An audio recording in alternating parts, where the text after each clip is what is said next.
Hello students, good afternoon. तो इस छोटी सी वीडियो में हम यहाँ पर कुछ आंकड़ों को जानेंगे जो हम एवरीडे 350 पर जानते हैं।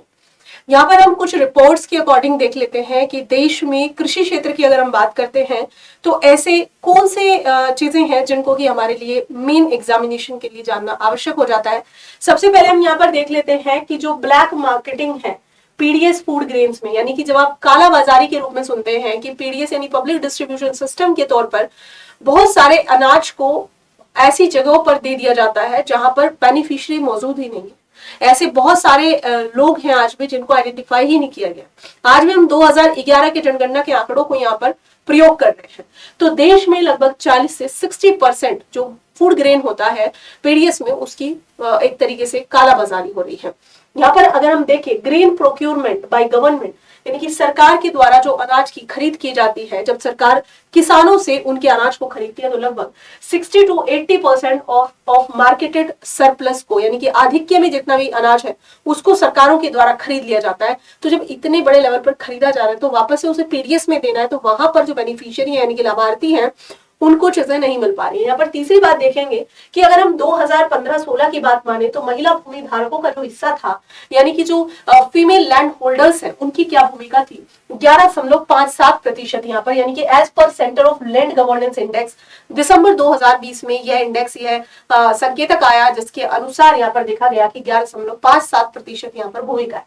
अगर बात करें centre for land governance index की जो दिसंबर 2020 में आया, उसमें देख सकते हैं 12.8% है यह भूमिका। और अगर परिचालन भूमि जो महिलाओं के पास है तो वो है, यानी कि ऑपरेशनल कितनी है, तो 100 में से 12.8%। तो यहाँ पर जब हम महिला किसानों की स्थिति देखते हैं, जैसा यूपीएससी सिविल सर्विस एग्जामिनेशन में सवाल भी पूछा गया था कृषि में महिलाएं, तो वहां पर इस तरीके के डाटा को हम यूज कर सकते हैं। हमारे देश में जो प्रॉपर्टी यानी कि संपत्ति है उसमें महिलाओं को बहुत प्रैक्टिकल लेवल पर बहुत ही कम स्थान मिला है अगर हम स्वामित्व के आधार पर बात करते हैं। तो यहाँ पर सिस्टम ऑफ प्राइस इंसेंटिफिकेशन इंप्रूव हुआ है 30% तक, अगर हम चावल की गहनता की बात करते हैं।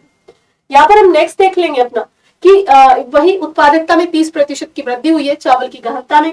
अगर हम कृषि आधारित एनपीए की बात करें, ये जो है आपका, ये आरबीआई के अकॉर्डिंग 2017 का रिकॉर्ड है कि आरबीआई के अकॉर्डिंग कृषि में, रिजर्व बैंक ऑफ इंडिया के अकॉर्डिंग कृषि में 60,200 करोड़ रुपया एनपीए यानी कि नॉन परफॉर्मिंग एसेट के तौर पर है। यहाँ पर अनुसंधान में कितना निवेश होता है, यानी कि रिसर्च में कितना निवेश होता है, तो जो जीडीपी है उसका 1% यहाँ पर अनुसंधान यानी निवेश में खर्च किया जाता है। एमएसपी के बारे में अगर हम जागरूकता की बात करें, हम अगर मिनिमम सपोर्ट प्राइस के बारे में इतना ज्यादा बोलते हैं कि जो वास्तविक लाभ है वो मिलना चाहिए किसान को, खेती से पहले, किसानी से पहले, कृषि से पहले, इसको यहाँ पर CACP के द्वारा रिकमेंडेशन देकर के गवर्नमेंट के द्वारा घोषित कर दिया जाता है कि इस साल गेहूं का, चावल का कितना क्या एमएसपी रहने वाला है। अगर हम वास्तव में इसकी बात करें तो 10% यहाँ पर लोगों को पता है उसके बारे में। नीति आयोग यहाँ पर कहता है 10% यहाँ पर पता है। अगर हम बात करें कि किसान को बुआई से पहले जो जागरूकता, अवेयरनेस है वो 10% लोगों को है कि इस बार कितना गन्ने का, कितना किसका भाव रहने वाला है। अगर हम बात करें तो बुआई के बाद जब हम बो लेते हैं अपनी फसलों को तो 60% लोगों को पता चलता है कि कितना किसका एमएसपी इस बार है। अगर हम बात करें तो इससे एक्चुअल में 6% किसान ही लाभान्वित होते हैं। जब हम बात करते हैं, कई बार हम शांता कुमार कमेटी को देखते हैं, कई बार हम नीति आयोग के आंकड़ों को देखते हैं कि जो 100 में से लाभान्वित होने वाला किसान है वो ज्यादातर, यहाँ पर आप देख सकते हैं, बड़ा ही किसान होता है, जिसमें यह प्रतिशत 6% होती है। यहाँ पर अगर हम बात करें अशोक दलवाई जो समिति है उसकी रिकमेंडेशन की, उसकी सिफारिशों की, उसके आधार पर जो उसके लक्ष्य थे उन लक्ष्यों को यहाँ पर देख लेते हैं कि किस तरीके से अशोक दलवाई कमेटी कहता है कि उपभोक्ता मूल्य में किसानों का हिस्सा है 15%। अगर हम फसल के बाद के नुकसान की बात करें तो ये नुकसान 6 से 18% है। अगर 15% मंडियों में कोल्ड स्टोरेज की सुविधा है, तो जो हमारी पेरिशेबल यानी कि जल्दी खराब होने वाली वस्तुएं हैं, फल है, सब्जी है, तो जब मंडियों में 15% की कोल्ड स्टोरेज अवेलेबल है तो आप इस चीज का अंदाजा लगा सकते हैं कि गांव के लेवल पर कितनी सारी नाशवान वस्तुएं खराब हो जाती होंगी। 50% मंडियों में वजन करने की सुविधा है, बाकी जगह ठीक है।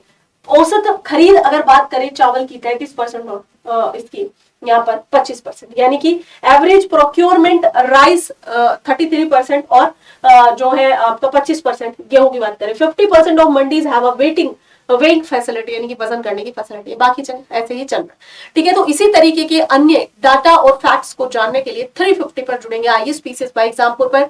आप सभी का बहुत धन्यवाद, शुक्रिया।